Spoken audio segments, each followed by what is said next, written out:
seja muito bem-vindo ao Tela Política, pluralidade é a nossa marca, aqui no Tela 2, plataforma de streaming do SBT no interior. A gente entrevista os pré-candidatos ao governo de São Paulo. Hoje no nosso estúdio, Vinícius Poit, do Novo. Participa comigo Juliana Bocater, que já abre os trabalhos aqui fazendo a primeira pergunta. Juliana. É isso aí. Obrigado pela tua audiência. Vamos então à entrevista. Vinícius, por que você acha que a tua pré-candidatura, o teu plano de governo hoje é melhor que os dos outros pré-candidatos ao governo do Estado e que o senhor merece ser eleito? Bocater, primeiro, obrigado pelo convite, pela oportunidade de falar com vocês que estão acompanhando o SBT. A gente vive com um governo dominado pelo mesmo partido há 30 anos no Estado de São Paulo. E é uma insanidade a gente esperar resultado diferente fazendo sempre da mesma forma. O Estado de São Paulo perdeu competitividade, perdeu emprego e perdeu empresas para outros estados, perdeu protagonismo. O Estado de São Paulo é um governo rico, Poit, é um estado rico, sim, um estado rico e uma população pobre que sofre com aumento de ICMS e aumento de PVA sem o governo fazer nada para conter.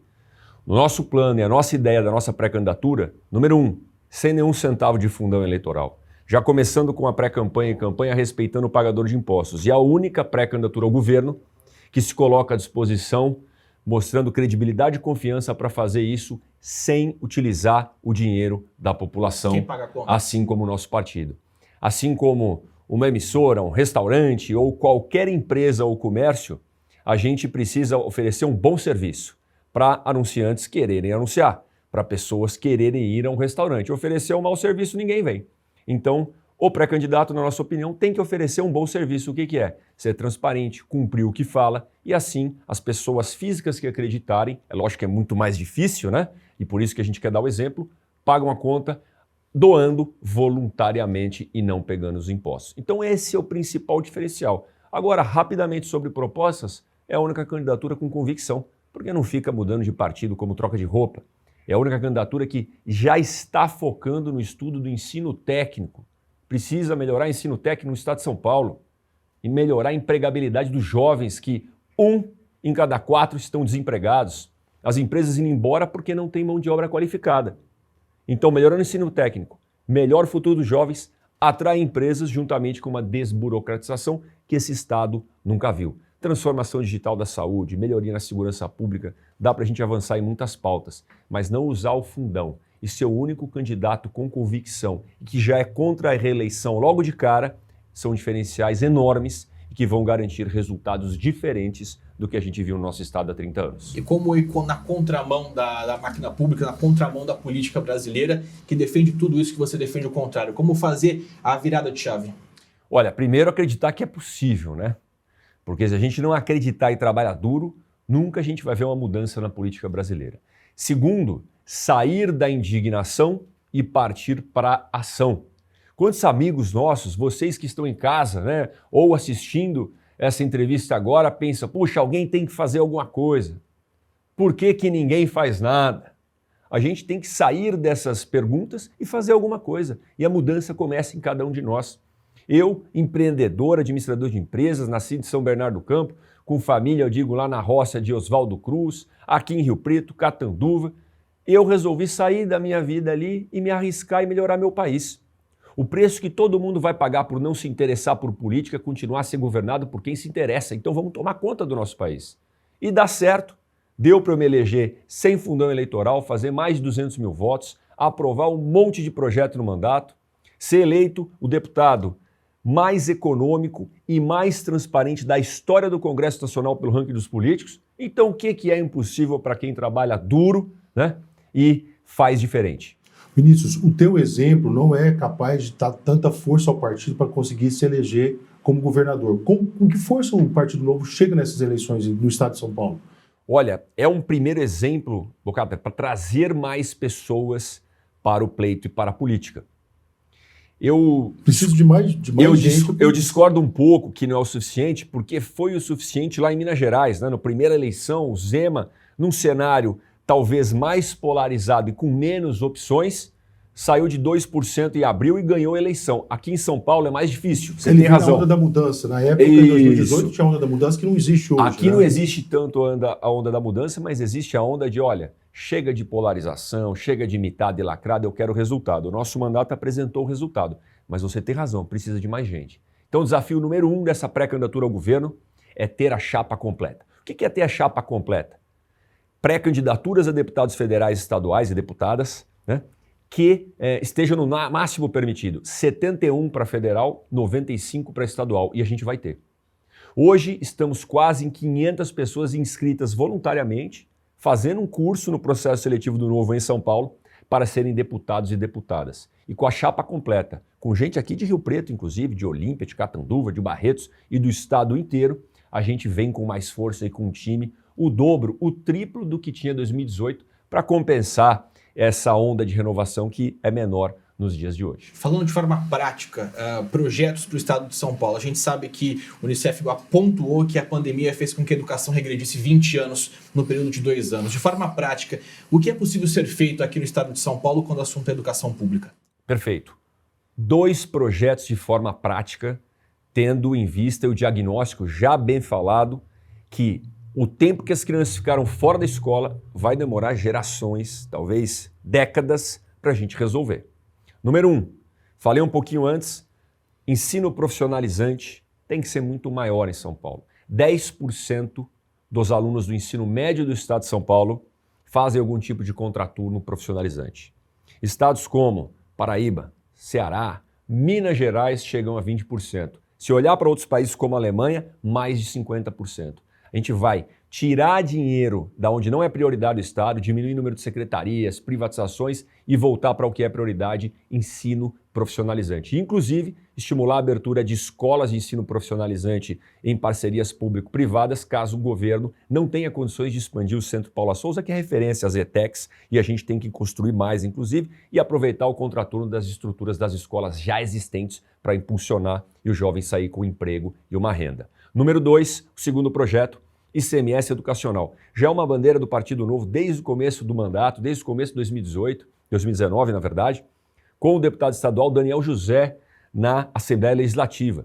Fizemos isso no Rio Grande do Sul com o deputado estadual Fábio Osterman e já foi aprovado. Aqui ainda não foi. O governo não deu andamento. O que é o ICMS educacional, gente?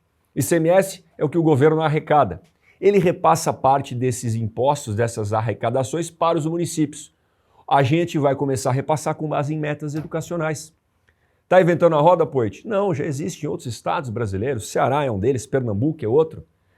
Município que apresentou resultado bom, melhorou a educação, vai receber mais recurso. Município que não apresentou vai receber menos. Quais são os indicadores? A prova do Saresp, por exemplo, que mede as mais de 5.000 escolas no estado de São Paulo. O candidato que esteve agora há pouco com a gente, o Felipe Dávila, disse que você é o único deputado em Brasília que faz um critério para emendas parlamentares. Como que vai funcionar isso em São Paulo, já que aqui também precisa dessa distribuição de emendas? Perfeito. Nosso mandato, como eu disse, recebeu o reconhecimento do mandato mais transparente da história do Congresso. Poit, que milagre você fez? Nenhum. Fiz nada além da minha obrigação, que é dar transparência e botar critérios técnicos em devolver o dinheiro do povo, Mas isso seria o dinheiro uma do regra? imposto. Coloquei uma regra lá, incentivei outros a fazerem Em São Paulo, seria uma e regra farei para distribuição? como governador do estado de São Paulo. Porque hoje morrem pessoas na fila porque elas tiveram o azar de estarem numa cidade onde o prefeito tem problema de rixa política com o governador. Ou não é da base política, ou não vai apoiar o atual governador para a candidatura à presidência e o vice para a candidatura ao governo. Isso é o fim da picada. Lá no Congresso, já como líder da bancada paulista, fui eleito entre os 70 deputados e 3 senadores, líder da bancada, coloquei consenso em critérios técnicos. O HB, por exemplo, de Rio Preto e outros hospitais na região, como a Santa Casa de Olímpia que eu visitei, hoje cedo, receberam mais recursos até, baseados na proporção que eles atendem o povo. E isso tem que ser. Isso é quebrar um sistema que funciona no país há muitos anos, né? Totalmente. Totalmente. Como que vai quebrar esse sistema? Porque esse é o mecanismo. Para quem assistiu aquela série, né, O Mecanismo, o que acontece? Tem que ter alguém de coragem que não está preocupado com a reeleição. Eu sou contra a reeleição, porque senão as pessoas que entram sempre estão tomando decisões pensando em se reeleger e se perpetuar no poder. E uma das formas de se perpetuar no poder é o atual governo aproveitar a máquina, né? E tanto falam da máquina do PSDB, para ir alimentando as bases dos prefeitos, dos deputados e esses ajudarem eles na próxima eleição. Nós vamos quebrar o mecanismo. Eu não quero saber de máquina de partido nenhum. E nem da máquina do Novo, eu quero saber da máquina do estado de São Paulo. Mas seria uma lei criada para poder mudar esse mecanismo? A gente consegue, logo de cara, colocar critérios técnicos a partir do Estado. Então, o que é prerrogativa do governo, o que é de escolha do governador e dos secretários destinados de orçamento, que não passa pela Alesp, pronto. Está aqui o compromisso de ser técnico. E o que a gente conseguir ao longo do mandato articular com a Alesp para virar política de Estado e não política que muda a cada 4 anos, faremos também, Bocardo. Mas deixar isso na mão do governo, decidir para onde vai a verba, também seria uma centralização do poder, não é isso não? Não é uma centralização do poder a partir do momento que a gente escuta. Né? E assim, novamente, como tivemos muito diálogo na bancada paulista. E diálogo, gente, o diálogo da boa política não é aquele só com quem concorda com você. E principalmente com aquele que discorda de você. E o diálogo que eu tive lá foi desde Carla Zambelli, Eduardo Bolsonaro, né, até Geninho Zuliani, até Capitão Augusto, Tiririca, Joyce, Frota, Arlindo Chinaglia, Padilha, Orlando Silva, Ivan Valente, Tabata Amaral. Todos os deputados federais eu conversei para chegar a um consenso, algo que nos une. Faremos isso como governador para não centralizar a decisão. Aliás, a minha ideia é o mais Brasil, menos Brasília, gente. É botar decisão na ponta. E um governador que não escuta vai ter a rejeição que o atual governo tem. A gente está falando de uma estratégia, um pensamento a médio e longo prazo. A gente tem prefeitos em cidades muito pequenas que são assim, pessoas que pouco conhecem a própria cidade que administram. Como que você vai conseguir implementar uma visão mais macro, como essa que você está pontuando, tendo como barreira o prefeito ou então o vereador que sempre esteve acostumado com o toma lá da cá? Como conseguir reverter esse cenário que é tão comum em cidades pequenas dos fundões do Estado? Eu acho que uma das coisas importantes é conhecer o Estado. O governador que só conhece o Estado de São Paulo de avião ou de helicóptero não conhece o Estado. Muito difícil alguém que nunca pisou aqui em Rio Preto direito, ou no Polo Calçadista de Franca, ou na piscicultura de Santa Fé do Sul, ou nunca foi em Estrela do Oeste ou Três Fronteiras, ou lá no Pontal do Paranapanema, ou qualquer canto do Estado, conhecer o Estado. Eu já fiz isso como empreendedor e depois como deputado federal, fui o deputado que mais visitou o Estado de São Paulo. Isso é suficiente? Não é. Por isso que é necessário uma articulação e uma conversa com os deputados estaduais para quebrar aquele negócio, olha, isso aqui é do governador fulano de tal. Isso daqui é Não, isso daqui é do povo de São Paulo. E se eu vier aqui para a região inaugurar uma obra que é do governo e que tecnicamente eu destinei emendas, não tem problema nenhum eu chamar os deputados juntos, está aqui, ó. Estamos organizando como as pessoas que estão tocando a política, divisão de protagonismo, coisa que esse governo não faz porque ele sempre fica pensando em se reeleger. O Vinícius, mudar a forma com que esse dinheiro vai chegar aos municípios também muda com que esses municípios se sustentam. A maioria desses municípios, 95%, ele cria o próprio emprego da cidade e a única coisa que existe naquela cidade é justamente o emprego público. Perfeito. Como que você vai tirar essa verba, primeiramente, e fazer com que essas pessoas continuem empregadas? Como que vai fazer essa troca, entendeu? Sair do dinheiro público para o privado, já que o critério vai mudar. Eu acho que tem duas coisas, né? Primeiro, nós vamos tirar a verba de ninguém, né? Com certeza tem muitos municípios que estão recebendo demais, porque tem um deputado que é presidente da Assembleia, porque tem um deputado que é secretário de Agricultura, e aí vira a Suíça brasileira. Agora, outros municípios, vamos pegar o exemplo de Severina, que eu visitei outro dia, que só vê o governador no Palácio dos Bandeirantes para tirar uma foto dando um soquinho no ar. E aí faz uma fila com outros pequenos municípios, você quer aqui um vale asfalto? E é isso que eu tenho. Pô, mas eu preciso de saúde. Poxa, mas se você não escutar a realidade do município, não vai resolver. Então, a gente não vai tirar a verba de ninguém, a gente vai dar o que realmente eles precisam. Agora, o fato de sobreviverem... Enquanto você realmente muda o critério da distribuição da verba, e como é que fica o emprego de quem está funcionando ali da prefeitura? Não, eles já trabalham ali, ninguém vai perder o emprego. O fato de mandar verba para a saúde, para um hospital ou para a educação, não influencia na folha ou no emprego daqueles que estão ali. Mas e veja só, Bocato, o segundo ponto. Como a gente vai colocar critério técnico? Aonde tem mais atendimento à saúde? Aonde tem mais atendimento à educação? Provavelmente vai ter mais funcionários para atender isso, vai receber mais verba. Então, o negócio vai ficar justo. Poxa, Poit, mas eu tô aqui... Rapaz, se você, na sua cidade, pensar só em você e não pensar no resto dos 46 milhões de paulistas, aí realmente fica difícil. Mas com critérios técnicos, Bocato, eu tenho pelo menos a maior certeza, a maior probabilidade de fazer justiça com o recurso da população. Para mudar isso, tem que mudar também a cabeça do político, Paulo. Isso é difícil. Como? O exemplo começa com o líder, né? Tem aquele negócio que palavras comovem, exemplos e atitudes arrastam.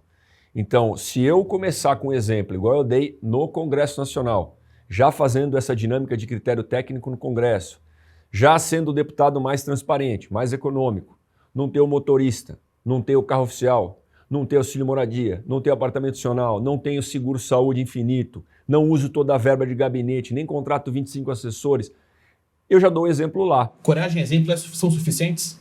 Puxa, mas é um belo de um primeiro passo, né? Imagina o governador que não vai morar no Palácio dos Bandeirantes. Que vai morar na sua casa, que vai usar aquela estrutura, por exemplo, como o Romeu Zema usou em Minas, para trabalhar e para abrir, inclusive, para a população visitar. O Palácio dos Bandeirantes é do estado de São Paulo, é local de trabalho, inclusive de visitas, de cultura, de eventos, e não do governador morar naquele luxo como se fosse um rei. Acabou, a gente vive numa república, né, numa democracia. Auxílio paletó, auxílio moradia, isso no estado de São Paulo, existem alguns auxílios. Você como governador eleito, você acabaria com isso? Olha, não só acabaria, como começaria dando exemplo. Primeiras coisas como governador eleito. Diminuir o número de secretarias do estado de São Paulo. Temos 27 secretarias, gente, de estado. Minas Gerais recebeu do PT com 21, mudou para 12. E hoje é um estado que paga em dia o funcionário público, arca com suas obrigações, está tudo certo lá. São Paulo tem 27. Já fiz as contas aqui na nossa ideia, dá para mudar para 15, 16. Só aí a gente já vai cortar o privilégio de um monte de gente. Não tem esse negócio de secretário ficar andando com um carro, motorista para todo lado. Vamos diminuir os privilégios. Imagina se o governador diminuir sua comitiva, diminuir seus privilégios, não ter reembolso de alimentação, não morar no palácio, a gente dá o exemplo para que outros ali cortem também e sobrem mais para o povo. Não adianta a gente ficar falando São Paulo é estado rico, São Paulo é locomotiva, o governo de São Paulo é rico se a população e os municípios estão ficando cada vez mais pobres. Vinícius Poit, muito obrigado pela sua participação aqui no Tela Política. Muito obrigado, agradeço e sempre à disposição para a gente fazer uma política mais próxima do cidadão e nova de verdade. Obrigado a você que acompanhou mais um Tela Política, dessa vez episódio com o Vinícius Poit, pré-candidato ao governo do estado de São Paulo. Eu espero vocês, até a próxima.